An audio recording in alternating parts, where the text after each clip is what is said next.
예전에는 기업 혹은 회사를 생각하면 기업의 오너가 누구인지가 먼저 떠오르던 시기가 있었습니다. 애플 하면 고 스티븐 잡스, 한국의 삼성 하면 이건희 회장, 또 현대 하면 고 정주영 회장, 이렇게 회사의 대표 이름이 누구인가에 따라서 그 회사의 경쟁력이 보여지던 시절도 있었습니다. 그런데 거의 대부분 경영 2세로 넘어가면서 이제는 기업의 경영자가 누구인가라는 말보다는 그 기업이 가진 브랜드의 가치가 어떤가를 더 집중적으로 보고 있지요. 애플은 아이폰과 아이패드, 삼성은 스마트폰과 반도체, 토요타, 현대는 자동차 등 그 기업이 가지고 있는 제품의 우수한 성능이 그 기업의 이름을 대신하고 있습니다. 사실 이것이 옳은 것이죠. 그 기업의 회장, 오너가 누구이냐를 보고 제품을 사거나 결정하지는 않습니다. 오히려 그 회사가 내놓은 제품이 얼마나 좋은가에 따라서 우리가 그 제품을 사게 되는 경우죠. 그러나 만약 자동차 영업사원이 있다고 칩니다. 자동차 영업사원이 저를 찾아와서 자동차에 대해서 열심히 설명을 하고 갔는데 그 자동차 판매원이 돌아간 후에 제게 그 자동차가 생기고 싶은 마음이 안 생겼거나 오히려 차가 아닌 영업사원의 얼굴만 기억난다면 그 영업사원의 영업은 실패한 영업입니다. 영업사원의 임무는요, 자기가 판매하고자 하는 제품을 소비자가 사게끔 만들 수 있도록 사람의 마음을 움직이게 하는 것이 그의 임무이지요. 신앙도 마찬가지입니다. 교회 건물, 교회를 이룬 사람들, 특히나 강단에 서 있는 제가 해야 할 일은 무엇일까요? 제가 설교를 하면서 하나님 혹은 하나님의 말씀을 여기에 계신 성도님들께 전하고 내려가는 것이 저의 임무입니다. 저는요, 제가 아니라 제가 설교를 준비했던 하나님의 말씀, 그것만 여러분에게 전달하고 저는 조용히 사라지는 것이 저의 임무입니다. 그런데 만약 제가 이 자리에서 내려간 후에 저의 얼굴, 저의 말투, 혹은 집에 가서 부부와 이야기 중에 참 저 목사 설교 하나 잘하는구만 이라는 감동만 남았다면, 그리고 제 설교가 여러분의 삶에 전혀 영향을 못 미쳤다면 아마 저는 잘못된 설교를 하고 내려간 것일 것입니다. 가끔요, 예전에 선택했던 설교 본문인 것을 모르고 다시 그 본문을 가지고 설교를 작성하는 적도 있었습니다. 근데 설교를 막 작성하다 보면 어느새 예전에 언젠가 한번 했던 설교라는 것이 느껴질 때가 있어요. 그럼 고민을 하게 되죠. 이 설교를 그냥 밀고 나갈 것인가? 시간은 부족하지만 새로운 설교를 준비할 것인가? 고민하다가 여지까지 준비하게 하신 것도 하나님의 은혜이니 그냥 하자라는 심정을 가지고 그 설교를 그냥 밀고 나간 적이 있었습니다. 그런데 너무 다행인 것은요, 무슨 말을 하려는지 아시겠죠? 설교를 듣는 여러분들이 그 설교를 처음 듣는 것처럼 들어주시는 거예요. 물론 저에 대한 배려일 수도 있지만 저는 그렇게 생각하지 않습니다. 잊어버리신 거겠죠. 한편으로는 감사하고 기억 안 해주신 것 때문에 제가 설교한 것이 들키지 않으니까 감사하지만, 한편으로는요, 이게 더 큰 축에 속하는데요, 설교자로서 부끄러운 마음을 금치 못할 때가 있습니다. 열심히 하나님에 대해서, 하나님의 말씀에 대해서 선포하고 내려갔는데 그분들은 전혀 기억하지 못하고 그분들의 삶에 아무런 영향을 미치지 못했다는, 설교자로서의 실패했다는 이 마음 때문에 죄책감이 드는 것이 사실입니다.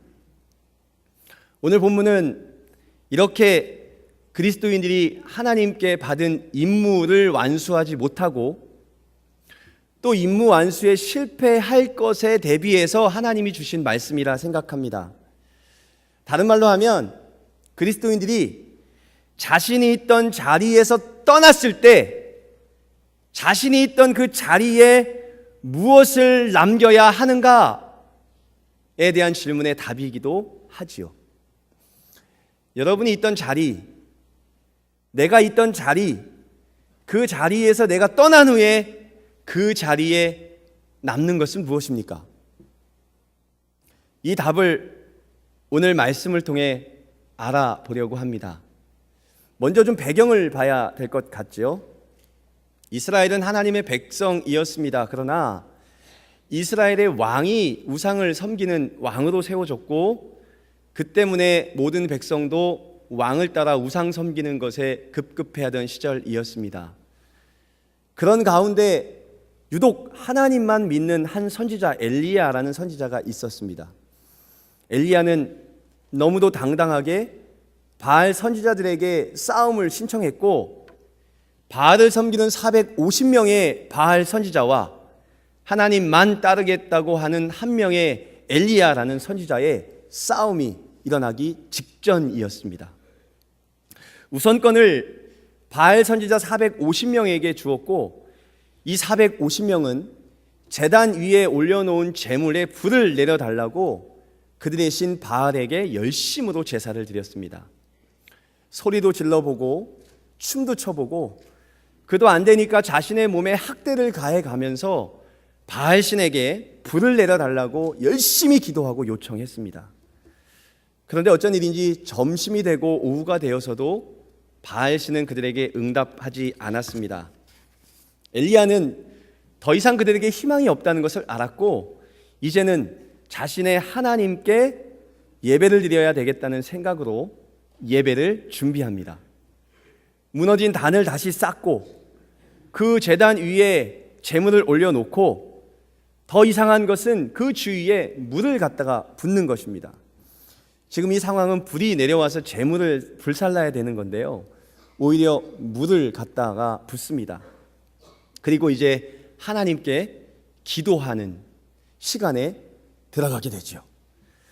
그런데 엘리야의 기도를 보면요, 하나님 불을 내려서 이 제물을 살라주세요 라는 직접적인 요청보다는 그 전에 엘리야가 진짜 하나님께 소망하고 있는 기도의 제목이 담겨져 있습니다. 이것이 주의 종들이 어떤 인물을 가지고 살아야 되는가에 대한 정확한 답변이기도 하고요. 우리 36절과 37절 말씀을 함께 같이 읽어볼까요? 36절과 37절입니다. 저녁 소재 드릴 때에 이르러 선지자 엘리야가 나아가서 말하되 아브라함과 이삭과 이스라엘의 하나님 여호와여, 주께서 이스라엘 중에서 하나님이신 것과 내가 주의 종인 것과 내가 주의 말씀대로 이 모든 일을 행하는 것을 오늘 알게 하옵소서. 여호와여 내게 응답하소서. 내게 응답하소서. 이 백성에게 주 여호와는 하나님이신 것과 주는 그들의 마음을 되돌이키심을 알게 하옵소서 하매. 불을 내려주세요. 제단을 채워주세요.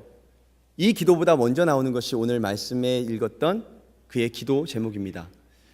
이 말씀을 가지고 주의 종들이라고 부르는 우리들은 과연 어떤 삶을 살아야 하고 어떻게 임무를 완수해야 하는가에 대해서 한번 알아보려고 합니다. 엘리야가 드렸던 첫 번째 기도, 그 기도는요, 주께서 이스라엘 중에서 하나님이신 것을 알게 하소서라는 기도였습니다. 엘리야는 내가 이 싸움을 왜 해야 되는지에 대해서 정확히 알고 있었습니다. 그리고 싸움에서 이기는 것보다 하나님이 원하시는 진짜의 목적이 이 싸움 속에 있다는 것을 알았습니다. 그것은 뭘까요? 이스라엘 중에서 이스라엘의 하나님이 되신 하나님을 이 백성들이 다시 알게 해달라는 말이었습니다. 왜 이런 말을 할 수밖에 없었을까요? 이 이스라엘 백성들의 조상들은요, 기드온과 300명의 용사들이 있었는데요, 이 기드온과 300명의 용사들이 자그마치 13만 5천 명이나 되는 말도 안 되는 상대 편에게 싸우기 위해서 횃불과 항아리를 들고 돌진한 적도 있었습니다. 300대 13만 5천 싸움. 그뿐만이 아니죠. 하나님을 신실하게 믿었던 이들의 조상은요, 작은 돌멩이 하나를 들고 커다란 장대인 골리앗을 향해 돌진한 적도 있었습니다. 그뿐만이 아니죠. 바다에 발을 담그라는 모세의 명령에 의해서 자기를 집어 삼킬 듯한 바다로 그 발을 담갔던 조상들도 있었습니다. 하늘에서 내려오는 만나와 메추라기만 바라보고 하나님 없이는 인생에 그 어떤 의미도 없다고 고백하는 그의 조상들의 신앙 고백도 있었습니다. 진짜 신 하나님 앞에서 우상들을 다 없애겠다고 가지고 있던 모든 우상들을 다 내려놓은 적도 있었습니다. 그런데 이 바알과 싸움 직전에 있던 엘리야가 이스라엘 백성에게 너희가 하나님 편에 설지 바알의 편에 설지 선택하라는 요구 앞에 하나님을 당연히 따라야 하는 이 백성들이 하나님이 아니라 바알과 하나님의 가운데서 우왕좌왕 갈팡질팡 하는 모습이 보였던 거죠. 하나님을 따라야죠. 우상은 우상입니다. 하나님 외에 그 신은 어떤 곳에도 존재하지 않습니다. 그러나 이 백성들은요, 조상들이 만났던 하나님, 아빠 엄마가 만났던 하나님을 까맣게 잊었습니다. 그리고 하나님도 아니요, 세상도 아니요, 우상도 아니요, 어디 한 곳을 택하지 못해 갈팡질팡하는 모습을 보이게 된다는 것이죠. 엘리야에게는 그 안타까운 마음이 있었습니다.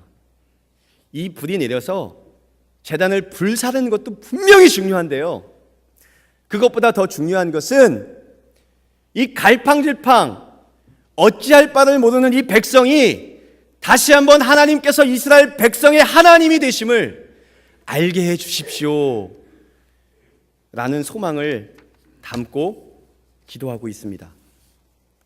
우리 얘기를 한번 해볼까요? 우리 또한 하나님을 처음 만날 때 굉장한 열심이 있었습니다.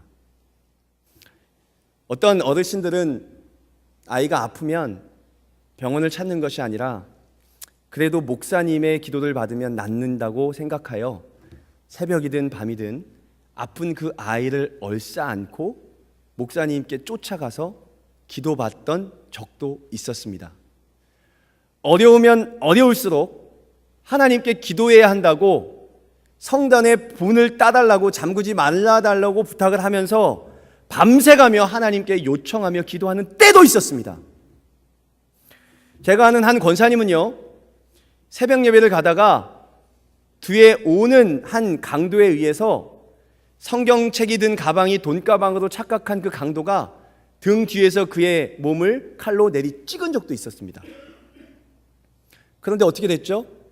믿지 않는 그의 남편은 그를 더 학대하고 하나님이 살아계시면 기도하러 가는 너를 칼로 찔리게 놔뒀냐고 비아냥거리고 오히려 교회 가는 것을 방해했는데요, 그런 남편의 마음을 돌려달라고 더욱더 요청하고 기도하며 하나님께 매달린 적도 있었습니다.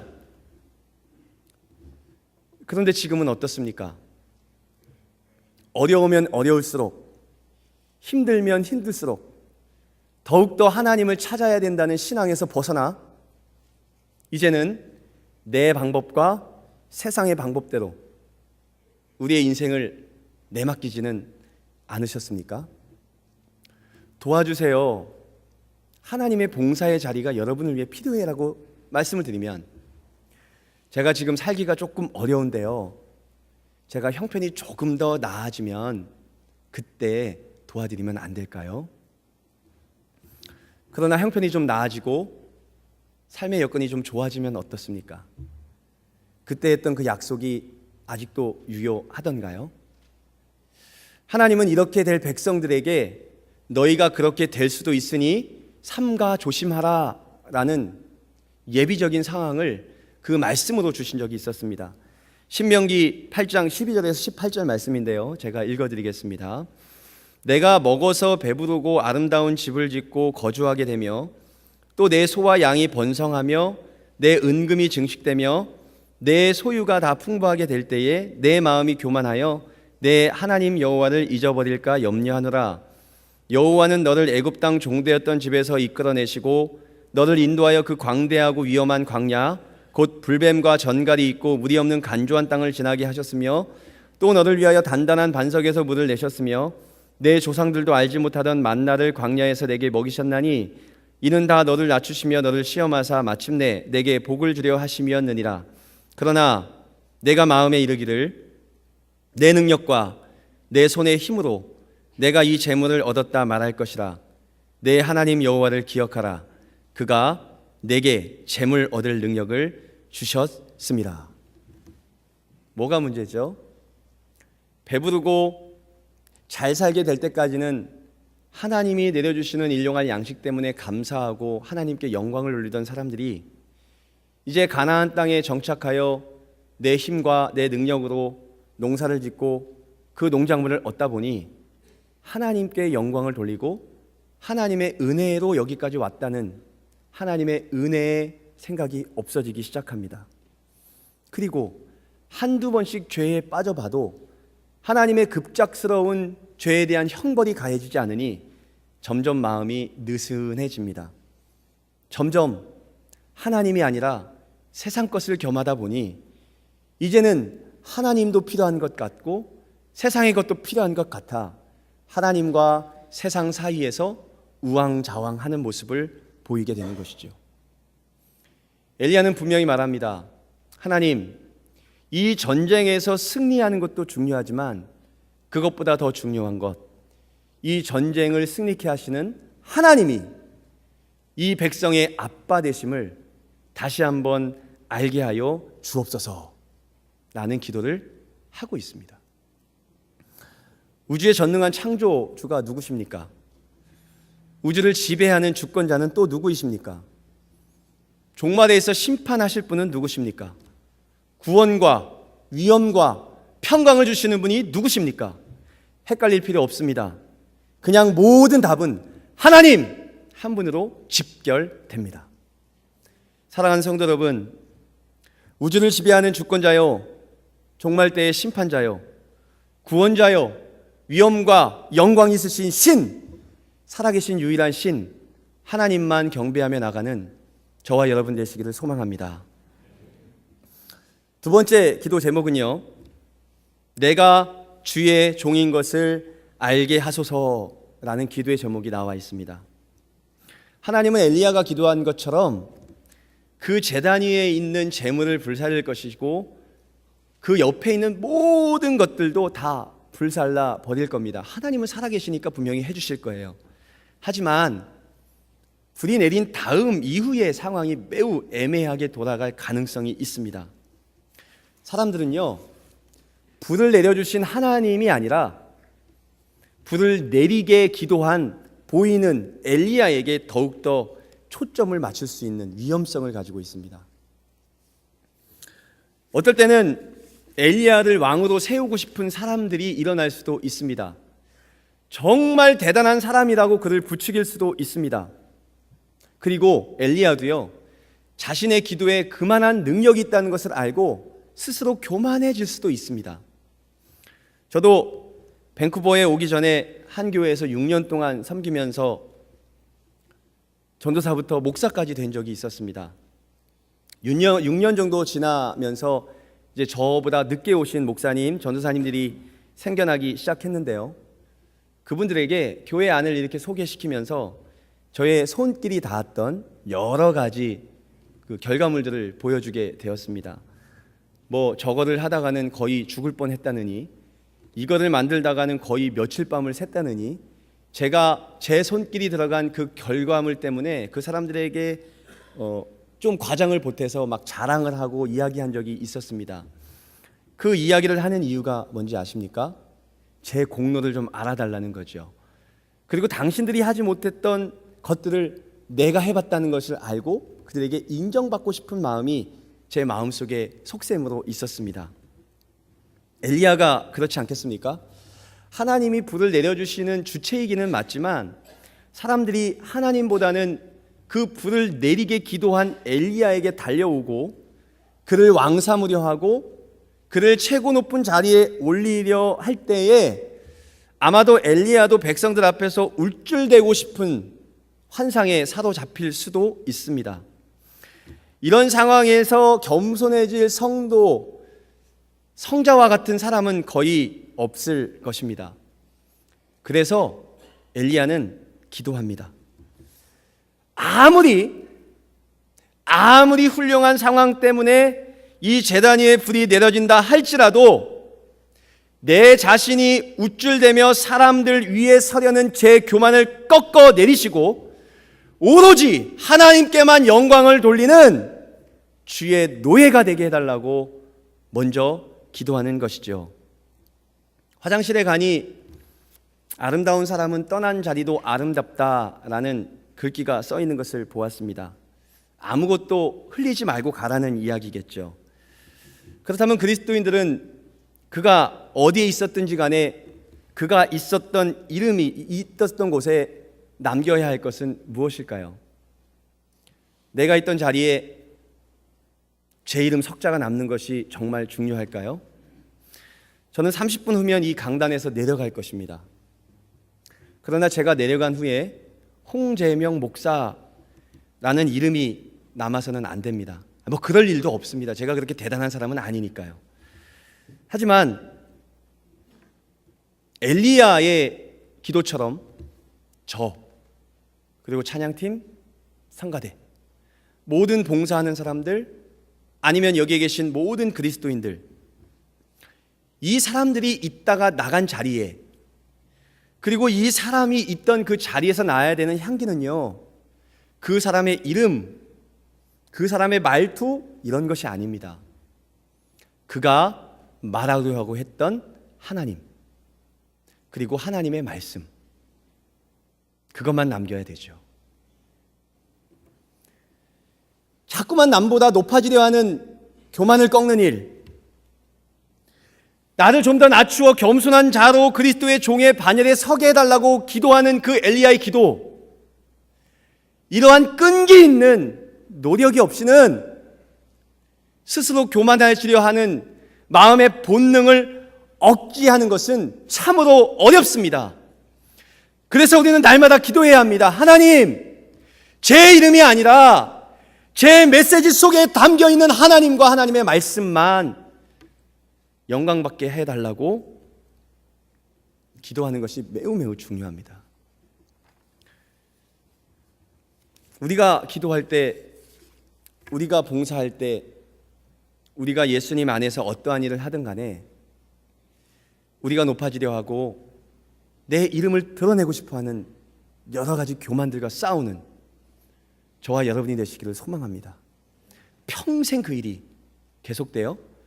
우리가 있던 그 자리에는 하나님, 하나님의 말씀, 하나님께 올려지는 영광, 이것만 있기를 간절히 소망해 봅니다. 마지막 세 번째인데요, 엘리야가 그의 기도에서 보여주는 마지막 세 번째 종의 의무는 내가 주의 말씀대로 이 모든 일을 행하는 것을 알게 하옵소서라는 것입니다. 중요한 단어가 뭐죠? 내가 주의 말씀대로라는 이야기입니다. 내가 하고 싶은 게 아니라요, 주의 말씀이 원하시는 것이 무엇인지 그것대로 행하는 것을 알게 해달라는 이야기입니다. 하나님이 진짜 그 백성들에게 원했던 게 뭘까요? 37절 말씀입니다. 여호와여 내게 응답하소서, 내게 응답하소서. 이 백성에게 주 여호와는 하나님이신 것과 주는 그들의 마음을 되돌이키심을 알게 하옵소서 하며, 엘리야의 소원, 아니 하나님의 소원은요, 바알에게 정신이 빼앗겨 있는 그의 백성들이 다시 그 마음을 하나님께로 되돌아오게 하는 그 마음이 하나님의 마음이었습니다. 그러나 엘리야의 심정을 보면 결코 그는 그 백성들에게 나아가고 싶지 않았을 것 같습니다. 그는 평생 하나님 한 분만을 바라보고 살았습니다. 다른 곳이라고는 한 번도 쳐다본 적이 없었습니다. 그런데 그런 눈앞에 하나님을 배반한 왕, 이방의 여인이 들어와서 왕비를 차지하고, 그것도 모자라서 백성들은 그 왕과 그 왕이 섬기는 바알 우상에게 절하는 모습이 목격됩니다. 한두 번은 그들에게 나아가서 이렇게 살면 안 된다고, 이렇게 살면 하나님이 정말 싫어하신다고 타일러도 봅니다. 그런데 그 말을 듣지 않습니다. 또 쫓아가서 이렇게 살면 하나님의 큰 진노가 있을 것이라고 경고도 해봅니다. 그러나 그 말도 듣지 않습니다. 찾아가면 찾아갈수록, 횟수가 많아지면 많아질수록 백성들의 마음은 점점 닫혀갑니다. 아예 문도 열어주지 않습니다. 그리고 타인들에게 자꾸만 찾아오는 선지자 때문에 귀찮아 죽겠다고 오히려 그를 흠집을 내기도 합니다. 엘리야도 처음에는 그들을 향한 사랑에서 그 일을 시작했겠죠. 그 사랑 때문에 시작된 관심으로 그들을 날마다 보살피고 하나님의 말씀으로 다시 돌려세우려 했을 것입니다. 그러나 사랑하자고 시작된 일인데 비수가 되어 자신에게 돌아오게 되고 자신의 심장을 찔러대는 그들의 아픈 말 때문에 그 또한 감정이 상하게 됩니다. 사랑을 악으로 갚는 백성들을 사랑하는 마음이 점차 식어지고 사랑은 점점 원망과 적개심으로 돌아갑니다. 이제는 그 사람이 하나님께 돌아오든 말든 내팽겨치고 상종도 하지 않겠다고 다짐하고 말게 되겠죠. 그러나 그 사람들을 이제 더 이상 사랑하지 않겠다고 마음을 먹고 하나님 앞에 기도하는 자리에서 하나님, 이제 저는 할 일을 다 했습니다.